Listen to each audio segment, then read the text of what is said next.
ഇപ്പോൾ പോട്ട federal bank ശാഖയിലെ കവർച്ച കേസിലെ പ്രതിയെ ബാങ്കിലെത്തിച്ച് തെളിവ് നടത്തുന്നു. പ്രതിയെ ബാങ്കിലേക്ക് കയറ്റുന്നതിൻ്റെ ദൃശ്യങ്ങളാണ് ഇപ്പോൾ പ്രേക്ഷകർ കാണുന്നത്.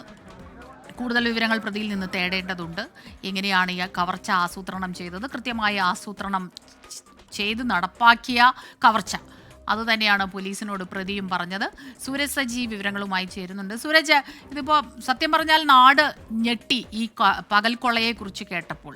പട്ടാപകലുണ്ടായ ബാങ്ക് കവർച്ച. പക്ഷേ അതിലേറെ ഞെട്ടിയത് ഒരു പക്ഷേ ഈ പ്രതിയെ കണ്ടപ്പോഴാകാം. ഇതിനു മുൻപ് ഈ രീതിയിൽ ഒരു കവർച്ച നടത്തുകയോ മറ്റു കുറ്റകൃത്യങ്ങളിലൊന്നും പ്രതിയാകാത്ത ഒരാൾ, ഒരു സാധാരണ ജീവിതം നയിക്കുന്ന ഒരാൾ ഇതുപോലെ ആസൂത്രണം ചെയ്ത് ഒരു കവർച്ച നടപ്പാക്കുന്നു. അതിന് പറഞ്ഞ കാരണങ്ങളും കേട്ടാൽ വളരെ കൗതുകകരം കൂടിയാണ്.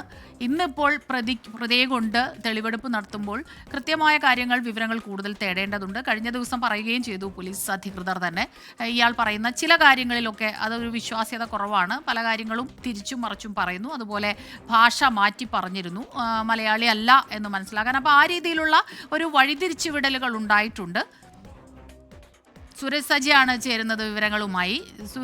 പറയൂ സൂരജ്, ഇന്നിപ്പോൾ ഏത് രീതിയിലാണ് തെളിവെടുപ്പ് നടക്കുന്നത്? ഈ സാധാരണഗതിയിൽ ഇങ്ങനെ പ്രതിയുമായി എത്തുമ്പോൾ വലിയ പ്രതിഷേധമൊക്കെ നാട്ടുകാരുടെ ഭാഗത്തുനിന്ന് ഉണ്ടാകും. പക്ഷേ ഇന്നിപ്പോൾ ധാരാളം പേർ അവിടെ വന്നിട്ടുണ്ടെന്ന് തോന്നുന്നു, പ്രതിയെ കാണാനുള്ള ഒരു കൗതുകം കൊണ്ട്, അല്ലേ?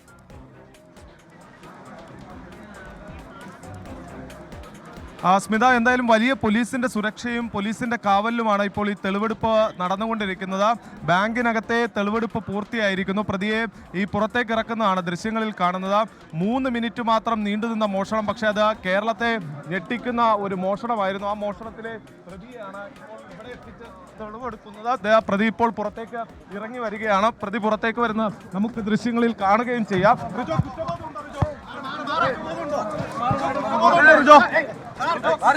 കുറ്റബോധമുണ്ടോ? എന്തിനാ ഇത് ചെയ്തത്? കുറ്റബോധമുണ്ടോ റിജോ? വേണ്ടിയിരുന്നില്ല എന്ന് തോന്നുന്നുണ്ടോ റിജോ? എന്തായാലും സ്മിത, പ്രതിയെ വാഹനത്തിലേക്ക് കയറ്റിയിരിക്കുകയാണ്. ഇന്ന് ഈ സ്റ്റേഷനിലടക്കം വച്ച് പ്രതിയെ ചോദ്യം ചെയ്യുന്ന സമയത്തടക്കം പ്രതി അവിടെ നിന്ന് വലിയ രീതിയിൽ പോലീസിനോട് പൊട്ടിക്കരയുന്ന ഒരു സാഹചര്യം എല്ലാം ഉണ്ടായിരുന്നു.